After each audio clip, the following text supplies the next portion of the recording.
Au nom du Père, et du Fils, et du Saint-Esprit. Amen. La paix de Jésus soit dans votre maison. J'espère que vous allez bien, que vous êtes dans la paix et la joie de Jésus. Alléluia.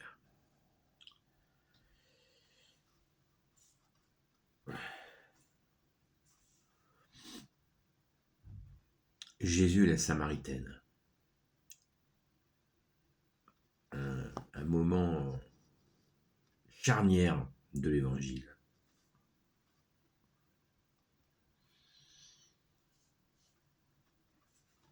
Évangile selon saint Jean, chapitre 4.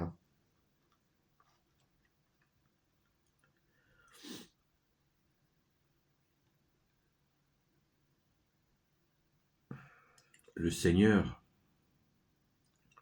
sut que les pharisiens étaient informés à son sujet. On disait qu'il faisait des disciples et baptisait plus que Jean. En fait, ce n'est pas Jésus qui baptisait, mais ses disciples. Il quitta donc la Judée et se mit en route pour la Galilée. Il lui fallait traverser la Samarie, et c'est ainsi qu'il arriva à une ville de Samarie appelée Sychar, tout près de la terre que Jacob a donnée à son fils Joseph. Et c'est là que se trouve le puits de Jacob. Jésus était fatigué de la marche et il s'assit auprès du puits. C'était l'heure de midi. Arrive une femme de Samarie. Pour puiser de l'eau, Jésus lui dit « Donne-moi à boire ». À ce moment-là, ses disciples étaient partis à la ville pour acheter de quoi manger. La Samaritaine lui répondit « Vous êtes juif. Comment pouvez-vous demander à boire à une Samaritaine comme moi ?» Entre parenthèses, on sait que les Juifs ne veulent pas de rapport avec les Samaritains.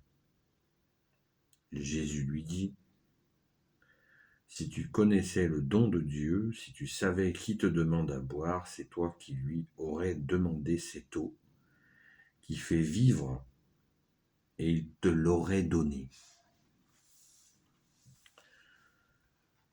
Seigneur, vous n'avez pas de seau et le puits est profond. Où trouvez-vous cette eau vive ? Notre père Jacob nous a donné ce puits après y avoir bu lui-même avec ses fils et ses troupeaux.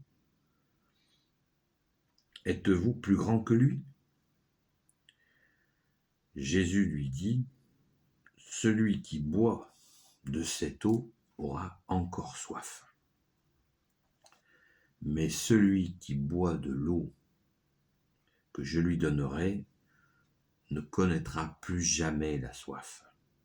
L'eau que je lui donnerai deviendra en lui une source inépuisable de vie éternelle. Seigneur, donne-moi donc de cette eau, je n'aurai plus soif et je n'aurai plus à venir en chercher ici. Jésus répond, va, appelle ton mari et reviens. Alors la femme lui dit, je n'ai pas de mari. Jésus lui répond, tu dis que tu n'as pas de mari, comme c'est vrai. Tu as eu 5 maris, et celui que tu as maintenant n'est pas ton mari, tu as dit vrai. Seigneur, je vois que vous êtes un prophète. Dites-moi, nos pères ont toujours adoré sur cette montagne, pourquoi donc dites-vous que Jérusalem est le lieu où l'on doit adorer ? Jésus lui dit, femme, crois-moi, l'heure vient où vous adorerez le Père, et alors ce ne sera pas sur cette montagne ou à Jérusalem, vous adorez sans avoir la connaissance, alors que nous adorons et nous savons où. Parce que le salut vient des Juifs. Mais l'heure vient, et elle est déjà là, où les vrais adorateurs adoreront le Père en esprit et en vérité. Ils seront des adorateurs du Père comme lui-même les désire. Dieu est esprit. Quand on adore, il faut adorer en esprit et en vérité. La femme alors lui dit, je sais que bientôt sera là le Messie, c'est-à-dire le Christ. Quand il sera là, il nous dira tout. Jésus répond, je le suis, moi qui te parle. À ce moment-là, revinrent les disciples, et ils s'étonnaient de le voir parler avec une femme. Pourtant, aucun d'entre eux n'osa lui demander « Que cherches-tu » ou « Pourquoi lui parles-tu » Quant à la femme, elle laissa là sa cruche et s'en alla à la ville en courant. Elle dit aux gens « Venez voir quelqu'un qui m'a dit tout ce que j'ai fait, et si c'était le Christ ?» Voici donc qu'ils sortent de la ville pour aller le trouver.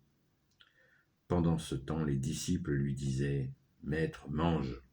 Il leur répondit « La nourriture que je dois manger, vous ne la connaissez pas. »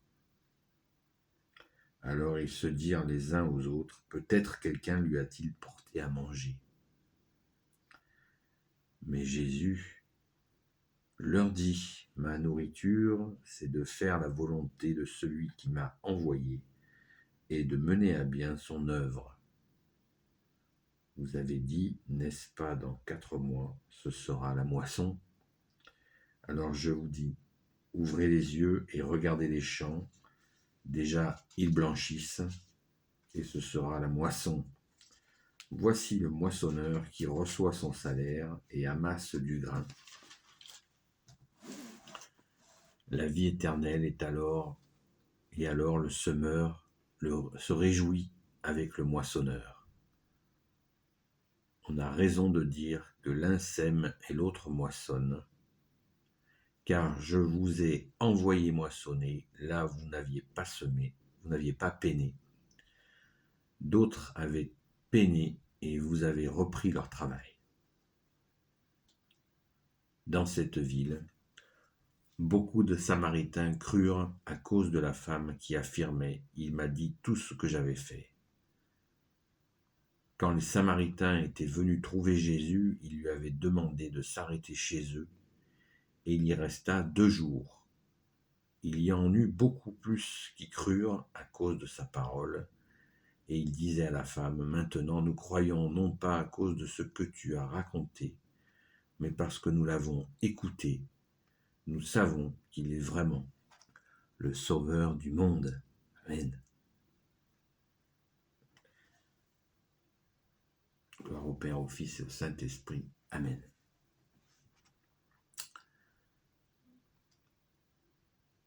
Cette parabole est charnière. Pourquoi ?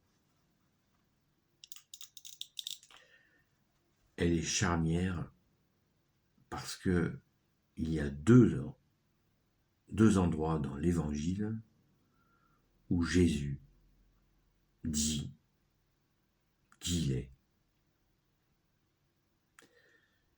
Quand Saint Pierre lui dit « Tu es le Fils de Dieu » et il acquiesce, et quand il dit à la Samaritaine qu'il est le Messie, le Christ. Autrement, bien-aimé Jésus, tu souhaites que nous le comprenions par nous-mêmes. Donc c'est absolument charnière. Merci Jésus. Vous imaginez en 2000 ans les compréhensions de cette parabole ont coulé des tonnes d'encre, ont fait couler des tonnes d'encre, des quantités de paroles invraisemblables. Magnifique, magnifique parabole, merci Jésus. Je vous propose de retenir ce fameux mot adorer qui est si maltraité de nos jours. J'adore le chocolat, j'adore la course à pied, j'adore telle émission. Ici même, Jésus nous donne la définition de l'adoration. L'adoration est réservée à Dieu, Père, Fils, Jésus et Saint-Esprit.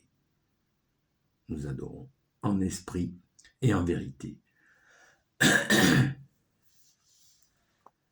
C'est cela, adorer. L'adoration, on ne peut pas adorer des choses, des situations humaines. L'adoration est réservée, absolument réservée à Dieu, c'est ainsi. Et c'est pour notre bonheur. Et Jésus précise bien, adorer en esprit et en vérité. Et par ta grâce, ô Jésus, cela peut se faire. En tout lieu. Bien sûr, nous avons les églises où nous avons ta sainte présence. Et aujourd'hui, c'est le jour de la Sainte Messe. Nous sommes dimanche et je vous invite à y aller de tout votre cœur pour retrouver Jésus. Donc, merci Jésus pour cette révélation absolument magnifique. Gloire au Père, au Fils et au Saint-Esprit. Amen. Ô Jésus, toi qui peux tout et qui portes tout, toi le Sauveur, toi l'Emmanuel, je te confie toutes celles et ceux qui regarderont cette vidéo ainsi que leurs proches selon ta sainte volonté. Sainte Marie, Reine des cieux, toi l'Immaculée Conception, toi qui écrases le serpent, toi qui as la lune sous tes pas, toi notre Mère, Notre-Dame, Saint Joseph, toi le juste et le saint, toi le sage, toi la terreur des démons, toi le saint gardien de la Sainte Église catholique apostolique, Sainte Marie-Madeleine, notre chère sainte patronne, et vous tous les saints et saintes amis de Jésus, Saint Michel Archange qui est comme Dieu, Saint Gabriel Archange, Saint Raphaël Archange et tes anges guérisseurs, et vous tous les anges qui servez Jésus, je vous confie toutes celles et ceux qui regarderont cette vidéo ainsi que leurs proches selon ta sainte volonté, ô Jésus. La paix de Jésus soit dans votre maison.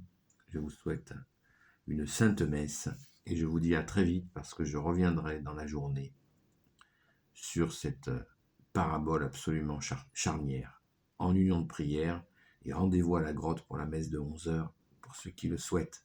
À très vite.